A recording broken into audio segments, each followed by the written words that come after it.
Om Swastiastu, perkenalkan nama saya Joseph Melkisedek dari Fakultas Teknik, Program Studi Teknik Mesin. Di sini saya akan mempresentasikan materi proses produksi. Yang pertama ada milling. Milling atau penggilingan adalah cara untuk membuat permukaan yang diinginkan dengan pemotong bergigi banyak yang berputar. Setiap gigi pemotong menghilangkan material saat benda kerja bergerak maju. Sumbu rotasi pemotong dapat horizontal atau vertikal. Face milling adalah sebuah proses pemotongan permukaan datar yang tegak lurus terhadap sumbu rotasi pemotong. Dalam hal ini, proses pemotongan dilakukan dengan memotong tepi kedua sisi, bagian ujung luar, pinggiran pisau milling. Proses face milling pada prinsipnya dapat menghasilkan permukaan yang sangat rata. Namun dalam praktiknya, hasil yang didapatkan selalu menunjukkan tanda trokoidal yang terlihat mengikuti gerakan titik-titik pada permukaan ujung pemotongnya. Tanda ini memberikan hasil akhir yang khas dari permukaan benda kerja. Dalam operasi face milling yang tepat, tanda ini hanya akan berupa goresan mikroskopis karena tidak sempurna pada ujung. Produk ini merupakan macam-macam contoh dari proses face milling. Ada milling cutter, ada konvensional, partial face milling, end milling, profile milling, pocket milling, dan surface contouring. Lalu ada peripheral milling. Pemotongan ini berlangsung dengan lingkar dari cutter. Agar bagian silang yang terpotong akan terpotong sesuai dengan bentuk pisau pemotongan, peripheral milling sangat cocok memotong slot yang dalam dan juga benang. Permukaan yang digiling jika rata sejajar dengan sumbu rotasi pemotong dan dihasilkan dengan memotong gigi yang terletak di pinggiran badan pemotong. Operasi ini biasanya dilakukan pada mesin spindle horizontal. Berikut merupakan contoh dari peripheral milling. Ini adalah benda kerjanya, workpiece-nya, dan ini adalah gergajinya. Lalu ada end milling. End mill atau end milling cutter adalah jenis pemotong atau cutter pada mesin milling. End mill digunakan untuk membuat bentuk dan lubang pada benda kerja selama operasi milling, profiling, contouring, slotting, counterboring, drilling, dan trimming. End mill terdiri dari 3 bagian, yaitu bagian pemotong, bagian shank yang menopang mesin milling, dan bagian leher yang menghubungkannya dengan bagian shank. Berikut merupakan contoh dari cutter shank. Ini adalah gigi pemotongnya, ini adalah footnya, dan ini adalah shanknya. End mill memiliki gigi pemotong di ujung dan pinggirannya, di mana gigi perifer ini ada yang berbentuk lurus ataupun helix.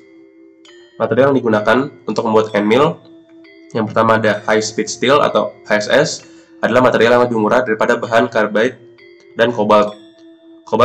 Yang kedua ada cobalt, memiliki harga yang lebih tinggi daripada HSS, tetapi memberikan ketahanan aus dan tahan panas yang lebih baik daripada HSS. End mill yang dilapisi karbida jauh lebih keras, kaku, dan lebih tahan aus daripada yang lainnya. Bahan ini sangat tahan panas dan digunakan untuk aplikasi berkecepatan tinggi. Lalu selanjutnya ada slab milling, adalah proses fries dengan sumbu pahat paralel terhadap permukaan benda kerja. Fries dilakukan dengan cara permukaan benda dipasang paralel terhadap permukaan meja, mesin fries, dan pahat fries dipasang pada arbor mesin. Permesinan juga dapat dilakukan di area yang tidak dapat diakses oleh jenis pemotong lainnya. Namun, rasio panjang ke diameter end mill tinggi dan hanya dapat didukung pada satu ujung, sehingga tidak sekaku cutter untuk metode milling lainnya. Umpan yang lebih ringan mungkin diperlukan untuk mengurangi defleksi pemotong. Tingkat penghilangan material lebih rendah dibandingkan dengan metode penggilingan lainnya, dan akurasinya mungkin tidak terlalu bagus. Ini merupakan contoh dari slab milling. Lalu ada form milling. Saat tepi pemotongan peripheral pemotong penggilingan digiling dengan bentuk bukan dalam bentuk garis lurus, bentuk tersebut dipindahkan ke benda kerja saat operasi penggilingan berlangsung. Perlu merupakan 3 contoh dari form milling. Ada pemotong cembung, pemotong cekung, dan pembulatan sudut pemotong. Lalu ada gang milling, merupakan penggilingan dengan lebih dari satu pemotong di punjung mesin penggilingan. Proses ini menghasilkan banyak permukaan pada benda kerja dengan satu lintasan pemotong. Di sini terdapat 3 gergaji dalam proses gang milling, dan inilah workpiece-nya. Lalu ada straddle milling, melibatkan penggunaan 2 pemotong pada satu punjung dengan jarak di antaranya. 2 permukaan dipotong di dalam satu lintasan, tetapi area di antara keduanya tidak dikerjakan. Ini adalah contoh dari straddle milling. Bisa dilihat di sini area tengahnya tidak dikerjakan. Lalu ada fly cutter milling, melibatkan penggunaan pemotong titik tunggal daripada pemotong banyak gigi untuk melakukan operasi penggilingan. Ini adalah face milling dengan hanya satu gigi potong. Metode ini berguna untuk produksi permukaan dalam situasi ruang perkakas, di mana pemotong bergigi banyak yang optimal mungkin tidak tersedia. Laju 4 pemotongan jauh lebih sedikit dibandingkan dengan face mill. Fly cutter adalah satu-satunya alat yang tersedia dan persyaratan hanya untuk satu bagian atau jumlah kecil. Lalu ada pin routing, melibatkan penggunaan template untuk memandu pergerakan pemotong perutihan kecepatan tinggi. Biasanya proses ini digunakan untuk mengosongkan lembaran logam, datar, atau bahan lainnya. Tumpukan material tipis dapat dipotong dengan metode ini untuk menghasilkan banyak bagian. Berikut merupakan contoh dari mesin pin routing. Lalu ada spot facing, adalah operasi sederhana yang biasanya digunakan untuk menyediakan permukaan bantalan datar kecil, tegak lurus terhadap sumbu lubang untuk kepala baut atau mur. Alat putar ujung dan pemotong dimasukkan ke dalam benda kerja di sepanjang sumbu lubang baut, seringkali dengan bor tekan daripada mesin penggilingan. Kedalaman pemotongan seringkali tidak kritis selama permukaan yang dikerjakan rata dan tegak lurus terhadap sumbu lubang baut. Pengoperasiannya sama dengan counter boring kecuali kedalaman potongnya dangkal, hanya cukup untuk membuat permukaan mesin yang rata. Ini merupakan contoh dari proses spot facing. Lalu ada screw threads. Ulir skrup dibuat dengan sejumlah besar metode berbeda yang melibatkan proses pemesinan atau pemotongan dan pembentukan. Metode pemotongan meliputi penggunaan keran dan cetakan yang dioperasikan dengan tangan untuk penguliran internal dan eksternal, dan mesin untuk pemotongan ulir satu titik, kepala cetakan pemotong ulir, penggilingan ulir, dan penggilingan. Metode pembentukan meliputi penggulungan benang eksternal dan pembentukan dingin benang internal. Pertama ada hand die external threading, sebuah die threading tangan eksternal yang khas diilustrasikan pada gambar. Disebut cetakan tombol atau biji pohon ek, dan berguna untuk memotong ulir skrup dalam prototipe dan produksi dalam jumlah terbatas. Dia ditempatkan di ujung blanko skrup dan diputar dengan kunci pas. Berikut merupakan contoh dari hasil hand die external threading. Lalu ada internal thread tapping, memanfaatkan tab seperti yang ditunjukkan pada gambar.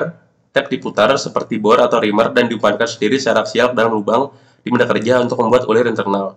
Tab dapat diposisikan dan diumpankan secara manual dan diputar dengan perkakas tangan, atau dapat digunakan dengan mesin bor, mesin bubut, mesin skrup otomatis dengan sambungan sadap, atau mesin sadap khusus. Mesin tab dan attachment memiliki kemampuan membalikan putaran tab untuk melepaskannya dari pekerjaan setelah pemotongan benang selesai. Berikut merupakan contoh dari hasil internal thread tapping. Single point screw thread cutting merupakan operasi bubut, alat pemotong bentuk yang memiliki file pro yang sesuai dengan ruang atau ruang antara ulir skrup yang diperlukan, membuat lintasan berulang di sepanjang benda kerja. Pemotong dipasang ke gerbong mesin bubut dan digerakkan secara longitudinal di sepanjang dasar oleh skrup utama mesin bubut, yang diarahkan untuk memberikan laju rotasi yang diperlukan untuk menghasilkan skrup dengan nada yang tepat.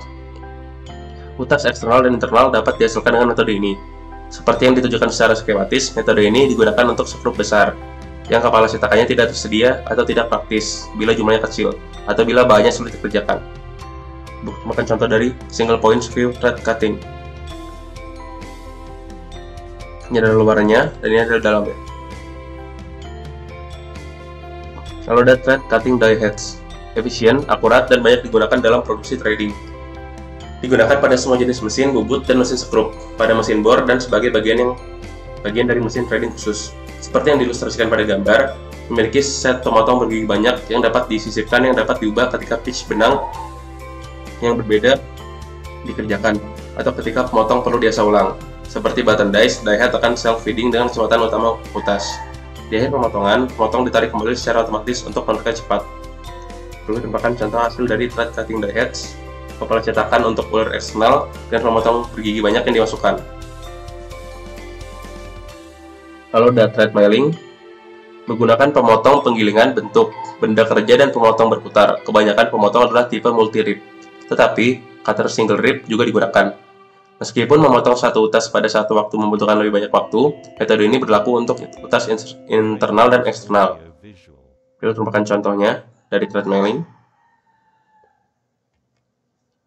Lalu ada thread grinding, digunakan saat akurasi dan kehalusan permukaan tertentu diperlukan, saat benda kerja yang diberi perlakuan panas di ulir, atau saat material sulit dikerjakan dengan mesin. Ulir digerinda pada baja tahan karat dan baja perkakas, serta pada komponen besi sinter, terutama jika telah diberikan perlakuan panas untuk kekerasannya, atau digunakan dalam aplikasi presisi seperti skrup penyetelan dan skrup pengumpan. Dengan gerinda tipe tengah, biasanya diperlukan beberapa lintasan. Gerinda tipe tengah dapat digunakan dalam jangka pendek, tetapi tidak terbatas pada produksi dalam jumlah kecil. Penggilingan benang tanpa pusat tebih tinggi merupakan metode produksi tinggi, digunakan ketika jumlahnya 10 atau 15.000 per lot atau lebih. Waktu proses sangat singkat, tetapi penyiapan membutuhkan lebih banyak waktu. Berikut merupakan contoh dari thread grinding. Lalu ada thread rolling, adalah metode pembentukan dingin untuk membuat ulir skrup eksternal. Benda kerja kosong digulung di antara cetakan berlawanan yang memiliki profil ulir skrup negatif. Dies, mungkin datar atau silinder. Die head agak mirip tampilannya dengan cutting die head, sering digunakan, tetapi unit ini memiliki rolling tool yang mengeras sebagai pengganti cutter. Metode ketiga memungkinkan beberapa cetakan dijalankan pada satu waktu antara cetakan silinder dan cetakan sekung dengan gaya planet. Dengan semua variasi proses ini, ulir skrup yang dihasilkan berkualitas tinggi dengan ulir yang akurat dan permukaan akhir yang halus. Berikut merupakan contoh dari thread rolling.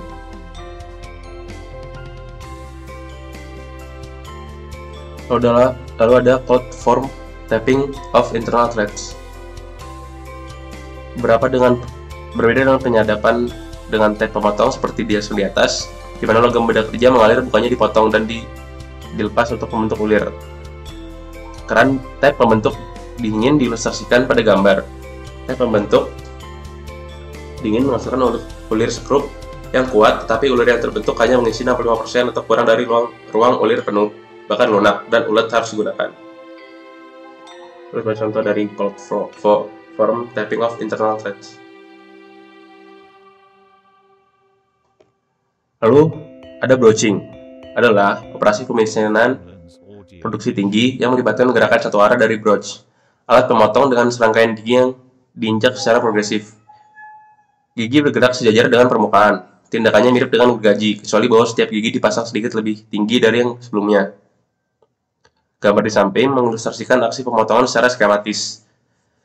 Broaching digunakan untuk mesin lubang, terutama lubang non-bulat, permukaan datar, splines, dan slot. Broaching adalah operasi pemesinan produksi tinggi yang melibatkan gerakan satu arah dari broach, alat pemotong dengan serangkaian gigi yang diinjak secara progresif.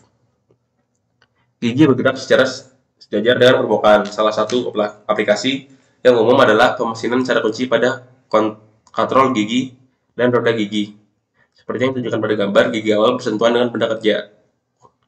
Itu merupakan proses broaching.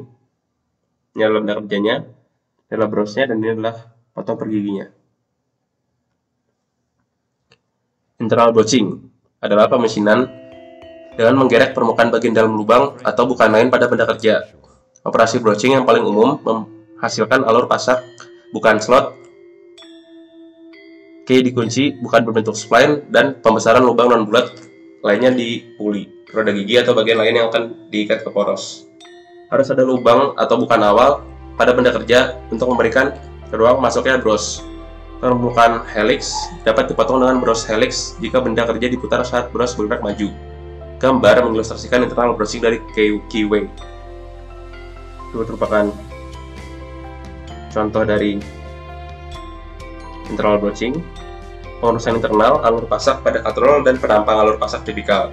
Pitch of broach teeth dibesar-besarkan untuk mengilustrasikan prosesnya. Lalu ada broaching eksternal, adalah proses paling serbaguna dan akurat dari semua proses manufaktur dalam menghasilkan geometri benda kerja dan fitur geometris. Selain broaching, macam-macam proses permesinan antara lain turning, drilling, milling, shaping, planing, broaching, dan sawing. Berikut merupakan contoh dari broaching eksternal. Ini adalah potongan per giginya, benda kerjanya, ini adalah toolnya. Broaching adalah proses menggunakan alat potong berupa pahat dengan banyak gigi. Mesin yang digunakan bernama mesin broaching. Alat potong pada proses ini disebut broach. Dalam pekerjaan tertentu, proses broaching adalah metode pengerjaan yang sangat produktif. Lalu ada pot broaching. Menggunakan alat broaching berbentuk cincin atau tubular dengan gigi pemotong di bagian dalam. Menggunakan alat broaching berbentuk cincin atau tubular dengan gigi pemotong di bagian dalam. visual.